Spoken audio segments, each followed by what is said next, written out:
Hi everyone. I'm a child of the 90s, and my birth very nearly perfectly coincided with the Canadian children's television channel Treehouse coming to fruition on November 1st, 1997. In a previous video I did about the Fuzzpaws, I discussed how the Treehouse morning segment on YTV eventually became its own channel. Can television be good for kids 6 and under? I'm so excited! Now from YTV, the network that knows kids, comes a whole new specialty channel that thinks about preschoolers all the time. It's beautiful! Safe, preschool-friendly, commercial-free TV from early morning to bedtime. Barney! New shows and familiar shows. From home and around the world. We're going to do whatever it takes to win. Treehouse TV. Comfort television for preschoolers. And that's the channel I was raised on.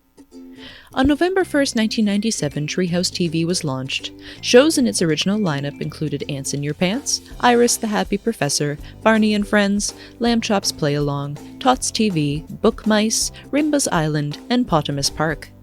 If you haven't noticed, all of these shows are live action. They feature puppets or costume mascot characters. This was before animation became a cheaper medium to create with. And this just happened to be all the shows I watched for the first 5 years of my life. I think this explains why I'm so into the art of puppetry, as it's been with me since day one. To preface the show I will be talking about today, I was a fussy little kid, a loud crier, a picky eater, just generally difficult. This was caused by fairly horrible ear infections that I sadly had to deal with as a small child. As I wreaked havoc on my poor mother with my screaming, she would try to calm me down. Very quickly, she found out the trick. One day she had Treehouse TV playing in the background in our living room. I was vibing along, being a baby, likely crying, when suddenly a theme song of a show began. I stopped moving and fussing entirely.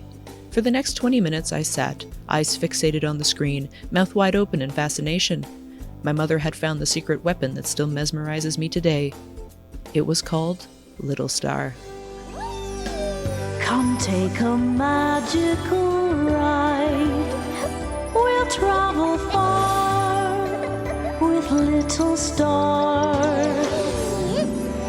Meet Captain Pop, Lily, Diva, Bebo, and all our happy crew. We'll sail the stars with you. With mellows around, there'll be trouble, you know. With Lou by his side, on adventures we'll go. Come out and reach for the stars. We'll travel far with Little Star. Come out and reach for the stars. Little Star was created by Belgian-born writer, comic book author, and painter Henri Declèze. He also designed the puppets for the show. The show was first filmed in 1994 and was originally broadcast on the Learning Channel and Société Radio-Canada. In 1997, it began its run on Treehouse TV upon the channel's November 1st initiation. The show ran until February 2nd, 2003. It also ran on the Nook that was on TVO Kids beginning in 1998. The Nook! Complete with awesome shows like Little Star, Widget, and the Magic School Bus. Plus Artline, Nook Pets, and a generous helping of letters from you. Start Sundays off right. Look into the Nook. Sunday mornings from 6 till 10 on TVO Kids. Other than being broadcast in English and French for Canadian release, the show was also dubbed in German, Korean, and Spanish, and aired as such on channels in Germany, Korea, and Peru. The episodes are 15 minutes each, and there were 156 episodes in total. The show was produced by Malo Film and Declèze Productions, the production company run by the show's creator. It was aimed at preschool-age children, and I think it's a perfect piece of kids' television. There were some very heavy hitters in the 90s puppetry scene, and all of them are still very active today. Frank Mushkelet leads the cast as Captain Pop, and also as the antagonist Mello, with Tim Gosley supporting as the whimsical Bebo and Professor Crow.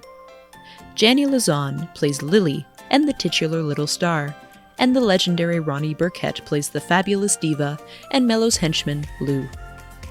This small cast of extremely talented and historic Canadian puppeteers really brings to life this quirky and fever dream-esque show.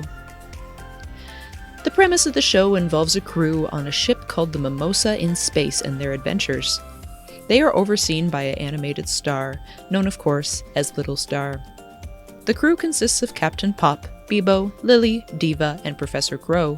The villains, more or less, of the series are Mello and Lou, who work on another ship in the galaxy. Lou drives a bicycle through space, which I find very comical. As in the theme song, it states that when Mello is around, there is trouble. He is a very dramatic and mischievous little mouse who orders Lou around the galaxy to do his bidding. The beginnings of the episode often begin with an inciting force involving something going wrong with Mello, and the crew of the Mimosa have to solve it. The first episode regards everyone forgetting Mello's birthday, and Lou sets out to find a birthday cake for him. Lou goes to the Mimosa to get Captain Pop, Bebo, Lily, and Diva to help him make a cake. He then surprises Mello with it in the end. The second episode involves Lou finding an out-of-tune piano in space while on his bike riding, and brings it back to Mello. They absolutely torture the ears of the Mimosa crew with their awful playing. They complete their instrument setup with a makeshift drum set, and the crew of the Mimosa overpower the horrible music with good, in-tune music from their ship. They ultimately combine their work together to make an intergalactic concert.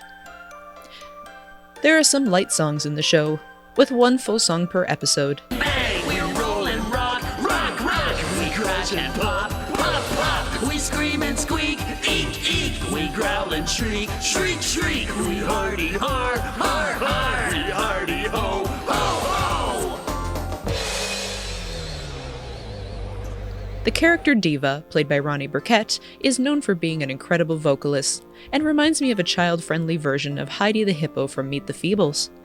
My favorite character in the series is definitely her, but the cast is mighty, and all the characters have memorable personalities combined with amazing puppetry. The show is very simple, with a simple problem and a simple solution. It is fairly easy to describe the show, and I can't recommend it enough. It brings me to a state of zen I rarely experience. I would, of course, still recommend this for children.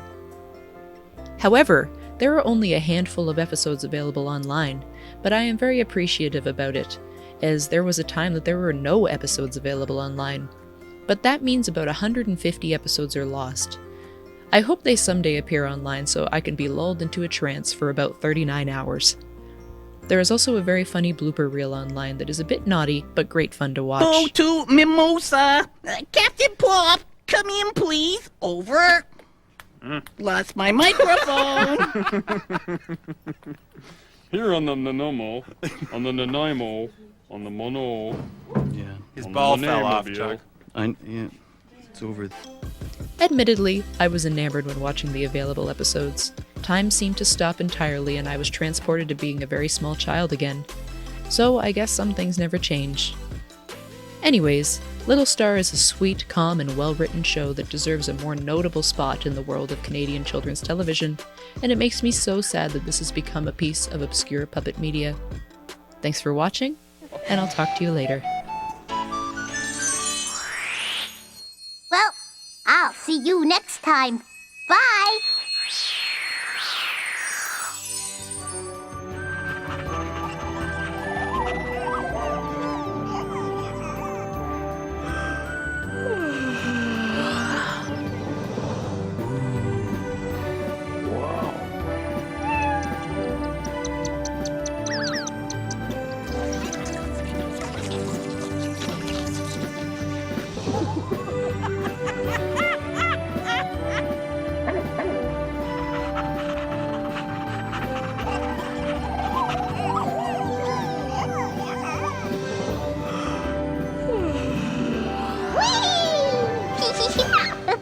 Amazing.